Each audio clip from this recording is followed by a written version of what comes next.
Om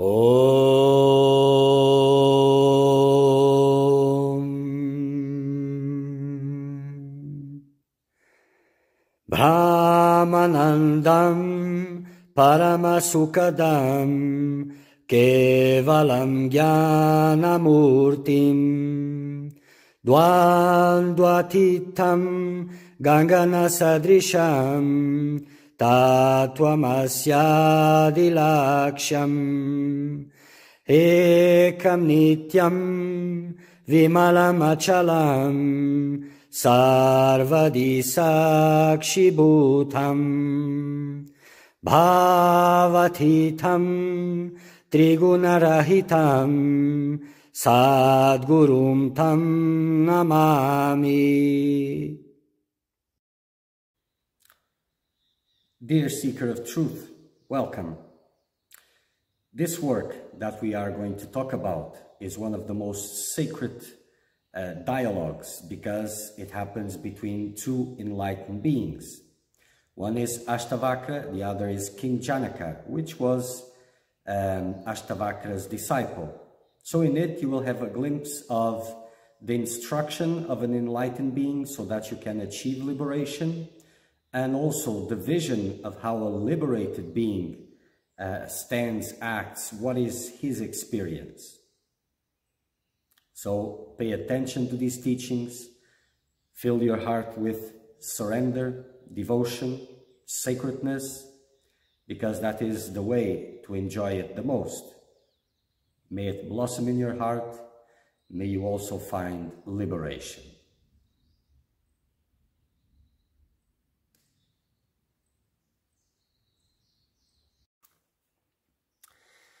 Continuing, chapter 11, Wisdom, verse 5. And let's remember that wisdom is the fruit of self-realization, real wisdom. So for those who are looking for wisdom to guide their path, they should get it from the self-realized one. Not interpretations, not commentaries, but the self-realized one directly. So Ashtavakra continues, speaking about wisdom. He who has realized that it is care and nothing else that breeds misery in the world becomes free from it and is happy, peaceful, and everywhere rid of desires. So care presupposes identification with the body, identification with the world, taking the world seriously, diving into duality, taking circumstances as the fruits of control, as something where you can exert control, as something you can change, improve, and all these things. So care, like it is saying here, it is care and nothing else that breeds misery in the world, because it is the belief in illusion that maintains illusion. And the more you want to change it, because you believe it is possible to change, it can be different and all this, without understanding that all change comes by itself in its own nature. It is quietude that needs to be achieved for self-realization, and not the change in circumstances.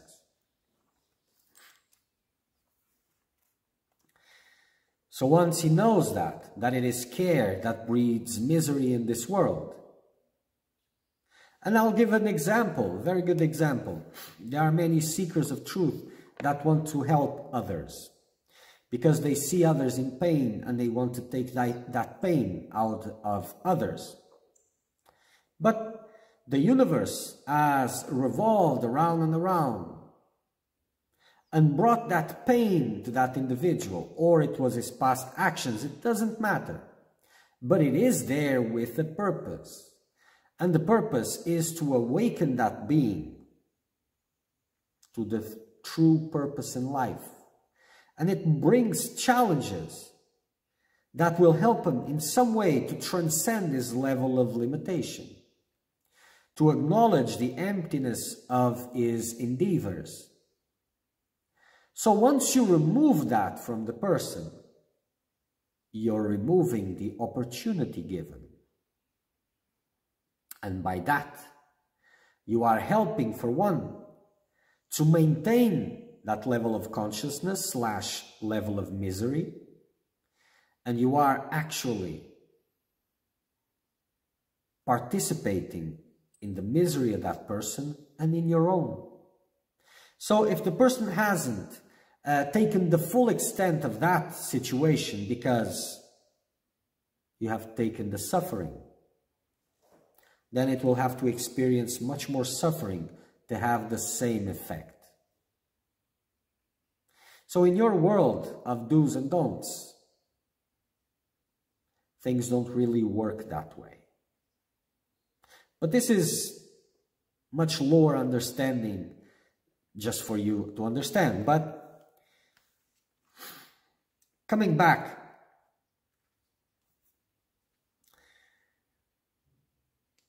so removing oneself from the equation, the importance that is given to the world,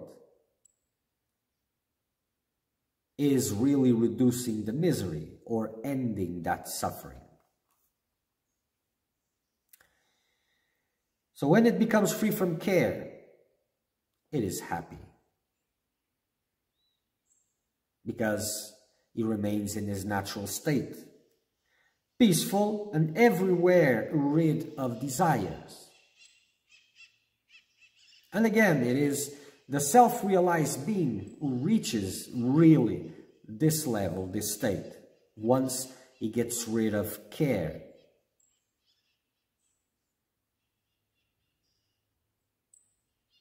And it's not a selective care. It's not just care about others. It's care about everything. And this breeds quietude.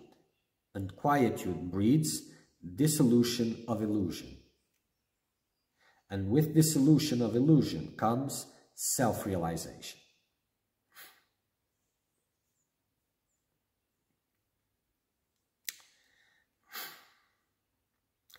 I am not the body, nor is the body mine. I am consciousness itself.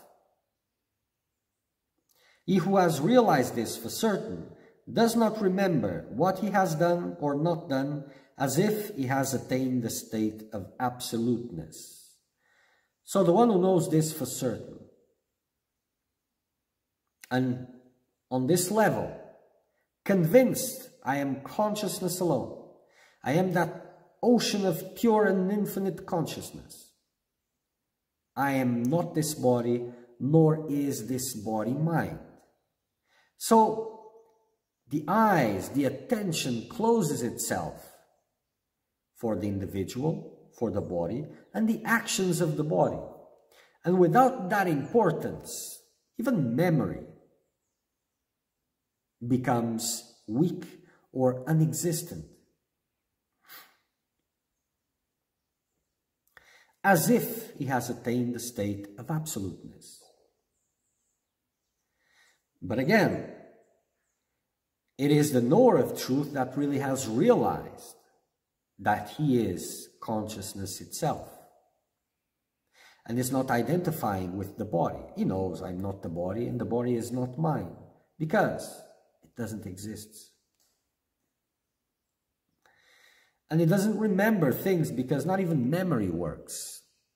There is no importance in it attached.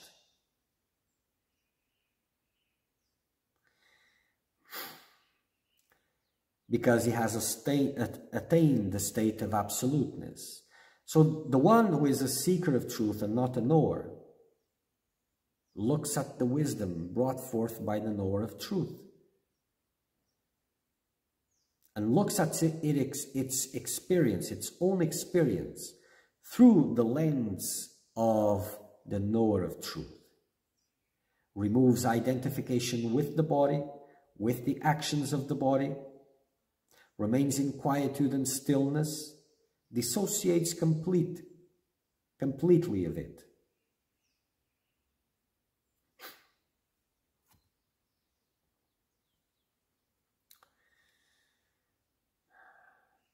I am indeed in everything, from Brahma down to a clump of grass. He who knows this for certain becomes free from conflict of thought, pure and peaceful and free from care for what is attained or not attained. So understanding that I am everything, knowing that I'm everything, from Brahma the creator to a clump of grass, to the most insignificant particle of existence, it's all me. He becomes free from conflict of thought. There's no more conflict whatsoever. And that means he becomes pure and peaceful because of that absence of conflict, because purity is absence of mental modifications. And free from care from what is attained or not attained, because I'm all there is. So there's nothing that I can attain, nor nothing to be attained, because only I exist.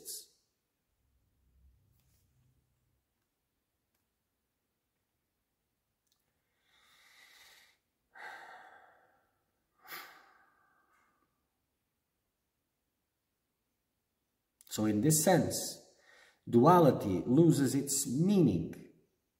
And if I abide by the wisdom that I am everything, all these impressions of needing something, wanting something, desiring something, they become ridicule. Not only they don't exist, as they cannot be satisfied because there's nothing to satisfy them.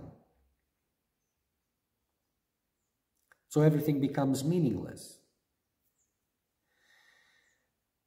And the one who has really realized this, the knower of the self, he really knows that he is everything, from Brahma down to a clump of grass.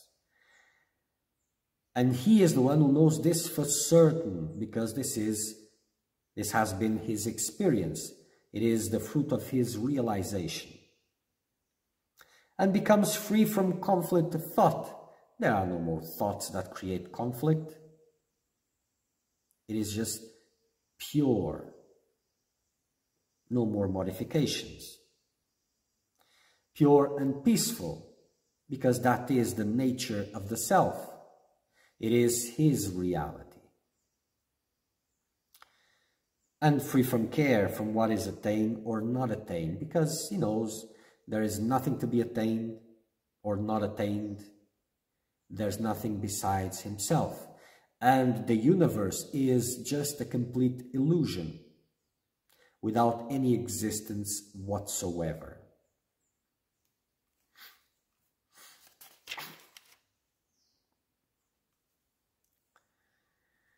He who knows for certain that this manifold and wonderful universe is nothing, becomes desireless and pure consciousness, and finds peace as if nothing exists. So again, this wisdom is the words of the awakened one. So the one who is trying to awake, the seeker of truth, holds on to this and stands by this as much as he can, to look at everything like it is nothing, that there's no universe, no existence, no body, nothing. And by that vision, he becomes desireless, because all desires cannot sustain itself without your firm belief that they are real, that there's a way to satisfy them. If you look at everything, at this body, the desires that arise in this body, attachments of this body, and the objects of the senses, the universe, as nothing, everything collapses. All the structures of illusion collapse. They cannot sustain themselves. And you become desireless and pure consciousness, and finds peace as if nothing exists. And that is peace, because as long as something exists, there's something to be accomplished. But again, it is the knower of truth, the self-realized being, that knows for certain. Certain. It's not a matter of faith. It is a matter of experience, of direct perception of the self, and with it, of illusion, of the nature of the universe. And he is the one who knows it all to be just nothing. And he is the desireless because he is fullness, he is bliss. So in that blissful condition, no desires arise. Nothing is missing. It's just fullness, pure consciousness, and finds peace as if nothing exists. He finds peace because he is existence. And existence is not of names and forms, but of the self only. And the universe, unreal, unexistent. So nothing to be accomplished, just pure identity, just pure reality. And that is peace, that is bliss, that is truth. And this ends the 11th chapter of Wisdom. Om Purnamada Purnamidam Purnat Purnamudachyate Purnasya Purnamadaya Purnameva Vashishyate. Om Shanti Shanti Shanti.